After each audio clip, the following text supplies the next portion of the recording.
তাদের সন্তানদেরকে ব্যক্তি স্বাধীনতার আধুনিকতার নামে স্বাধীনতার দিগন্ত উড়াল দেবার স্বপ্ন দেখাচ্ছে, তারা তাদের বন্ধু নয়, ওরা তাদের চরম শত্রু। ওরা স্বাধীন বাংলাদেশের স্বাধীনতার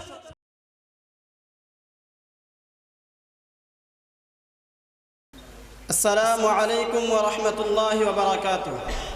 الحمد لله وحده والصلاة والسلام على من لا نبي بعده. أما بعد فأعوذ بالله من الشيطان الرجيم. بسم الله الرحمن الرحيم. ولا تتبعوا خطوات الشيطان. صدق الله العظيم. وقال النبي صلى الله عليه وسلم: من تشبه بقوم فهو منهم، أو كما قال النبي عليه الصلاة والسلام.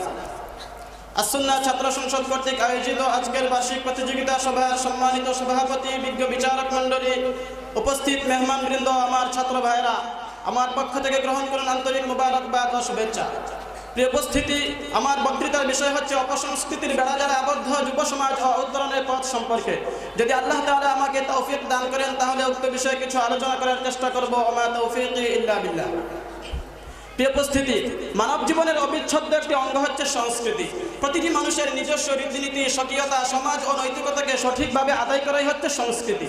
আর সংস্কৃতির বিকৃত রূপ তথা কোরআন ও হাদিসের সাথে, ইসলাম ও নৈতিকতার সাথে যার কোনো সম্পর্ক নেই, তাই হচ্ছে অপসংস্কৃতি। আর একথা সত্য যে কোনো জাতিকে ধ্বংস করতে হলে সর্বপ্রথম তার সংস্কৃতি আঘাত হানতে হবে। এজন্য ইসলাম বিদ্বেষীরা মুসলিম সংস্কৃতির মধ্যে ঢুকিয়ে দিয়েছে অশ্লীলতা, অশ্লীল ছায়াছবি, পর্নোগ্রাফি, যৌন শোষণমূলক বই, উপন্যাস, নাটক, টিভি, সিনেমা ইত্যাদি নানা অপসংস্কৃতি, যার মন্দ প্রভাব পড়েছে পুরো সমাজের উপর, বিশেষ করে যুব সমাজের উপর। এর মাধ্যমে তরুণ তরুণীদেরকে নিয়ে যাচ্ছে এক অন্ধকার ভবিষ্যতের দিকে। মনুষ্যত্বের উচ্ছ্বাসন থেকে তাদেরকে নামিয়ে আনা হচ্ছে নিকৃষ্ট পশুদের কাতারে। বিভিন্ন দিবস উদযাপনের নামে চলছে অশ্লীলতার সয়লাব। পয়লা বৈশাখে তরুণ তরুণীরা ঘুম থেকে উঠে ইলিশ ভাজা আর পান্তাহার করে গান গেয়ে গেয়ে চলে যায় রমনার বটমূলে, লিপ্ত হয় নগ্নতা, বেহায়াপনা এবং বিভিন্ন অপকর্মে। এই নববর্ষের দিনে পেঁচা, ময়ূর এবং বিভিন্ন বিকৃত আকৃতির পশু পাখির মূর্তি নিয়ে বের করে মঙ্গল শোভাযাত্রা, এ ধারণায় যে বছরের শুরুতে তাদের নিয়ে মিছিল করলে খুশি হয়ে এগুলো তাদের কোনো ক্ষতি করবে না। নাউযুবিল্লাহ, এত স্পষ্ট শিরক। আর শিরক কোনো মুসলমানের সংস্কৃতি হতে পারে না। উপস্থিতি আরেকটি বড় অপসংস্কৃতি হচ্ছে 31st নাইট উদযাপন করা। এরাতে যুবক যুবতীরা লক্ষ লক্ষ টাকার অপচয় করে, নাচ গান, আতশবাজি সহ বিভিন্ন অপকর্মে পুরো শহরকে উত্তপ্ত করে তোলে।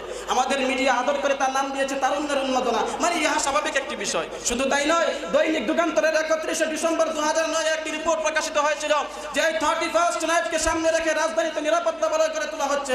উৎসবের নামে জনসমাগম বেশি হয়ে গেলে তাদের উপর ছিটিয়ে দেওয়া হবে হিমশীতল পানি। 5 স্টার হোটেলগুলিতে 5000-এর অধিক র্যাব সদস্য দায়িত্ব পালন করবে যাতে কোনো অপ্রীতিকর ঘটনা না ঘটে। জাতির বিবেকের কাছে আমি প্রশ্ন রাখতে চাই, একজন যুবতী যখন রাতের আধারে নিজের ঘর থেকে বের হয়ে আরেকজন যুবকের সাথে সাক্ষাৎ করলো, ক্লাবের মধ্যে সময় কাটালো, তখন অপ্রীতিকর ঘটনা ঘটার আর বাকি রইল কোথায়? সংস্কৃতির নামে যদি হয় যুবক আর যুবতীর অবস্থা, তাহলে মুসলিম জাতির জন্য এর চেয়ে লজ্জার বিষয় আর হতে পারে না। সুপ্রিয় উপস্থিতি, বর্তমানে অধিকাংশ মুসলমান হিজরি সন সম্পর্কে উদাসীন, অথচ ইতিহাস সাক্ষী 1209 খ্রিস্টাব্দে ইখতিয়ারউদ্দিন মুহাম্মদ বিন বখতিয়ার খিলজির বঙ্গ বিজয়ের মাধ্যমে উপমহাদেশে হিজরি সন সংস্কৃতিতে রাষ্ট্রীয় মর্যাদা পেয়েছিল। 550 বছর অব্যাহত থাকার পর 1757 খ্রিস্টাব্দে পলাশির যুদ্ধের মাধ্যমে তা শেষ হয়ে যায়। কারা করেছিল সেই পলাশির যুদ্ধ? কারা ধ্বংস করেছিল মুসলমানদের সেই সংস্কৃতি? সাদা চামড়াওয়ালা ইংরেজরা করেছিল। তাকিয়ে দেখুন ফিলিস্তিনের দিকে হাজার হাজার মুসলমানদেরকে বিনা অপরাধে হত্যা করছে বর্বর ইসরায়েলিরা। মুসলমানদের দুর্গগুলোকে মিসাইল মেরে গুলিয়ে দিচ্ছে। কিন্তু আফসোসের বিষয় হচ্ছে আজকের যুব সমাজ তাদের কালচারকে সংস্কৃতি হিসেবে গ্রহণ করছে। তাদের স্টাইলে মাথার চুল কাটছে, পোশাক পরিধান করছে। মেয়েরা, যুবতীরা টি-শার্ট আর টাইট প্যান্ট পরে রাস্তায় ঘাপড়ে ঘোরাফেরা করছে। ভাবতেও পারছে না যে তারা সংস্কৃতির নামে ইহুদি খ্রিস্টানের গোলামি করছে। অথচ আল্লাহ রাসূল সাল্লাল্লাহু আলাইহি ওয়াসাল্লাম বলেছেন, মান তাশাব্বাহা বিকওমিন ফাহুয়া মিনহুম, যে কোনো জাতির সাদৃশ্য গ্রহণ করবে সে তাদের মধ্যেই গণ্য হবে। মুহতারাম হাজিরিন, এই আগ্রাসনের মিসাইল আর অ্যাটম বোমা হচ্ছে মিডিয়া এবং মোবাইল। এই মোবাইলের মাধ্যমে প্রতিনিয়ত খারাপ খারাপ ছবি আপলোড হচ্ছে, আর তা দেখে দেখে যুবক নিজের চরিত্রকে নষ্ট করছে।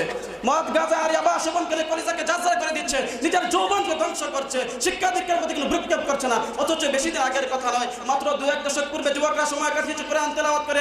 আজকের যুবকরা সময় নষ্ট করছে ফেসবুক, ইন্টারনেটে। আগের যুবকরা মাতা-পিতার খেদমত করেছে প্রাণ ভরে, আজকের যুবকদেরকে পাঠিয়ে দিচ্ছে বৃদ্ধাশ্রমে। আগের যুবক মায়ের পায়ে চুমুকে শ্রদ্ধা প্রকাশ করেছে, আজকের যুবক মায়ের গলায় ছুরি চালিয়ে মাতৃত্বের মর্যাদাকে কলঙ্কিত করছে।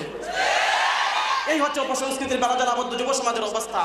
হ্যাঁ মুসলিম উম্মাহ, হ্যাঁ মুসলিম উম্মাহ, ভালো করে মনে রাখবেন, যদি এভাবে চলতে থাকে তাহলে একটা সময় আসবে মুসলমানের সন্তান আল্লাহ চিনবে না, কুরআন চিনবে না, যার ফলে ইহুদি হয়ে মৃত্যুবরণ করবে।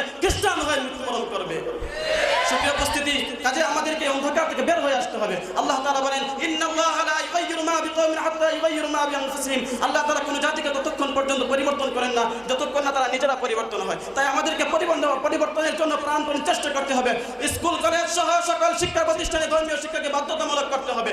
মিডিয়ার মাধ্যমে অপসংস্কৃতির ভয়াবহতা তুলে ধরে সুস্থ সংস্কৃতির ব্যাপক প্রসার করতে হবে এবং কলম সৈনিকদেরকে এদিকে এগিয়ে আসতে হবে।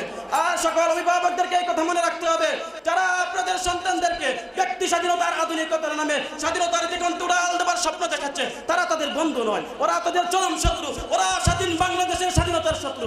ওরা যুবকদেরকে অশিক্ষিত করার মাধ্যমে দেশকে নেতৃত্ব শূন্য করে পরাধীনতার শিকল পরাতে চায়। তারা আপনাদের ছেলে মেয়েদেরকে নগ্ন উল্লাসে মাতিয়ে ঈমান লুটে নিতে চায়। কাজে এদেরকে চিহ্নিত করে তাদের বিরুদ্ধে জোরালো অবস্থান গ্রহণ করতে হবে।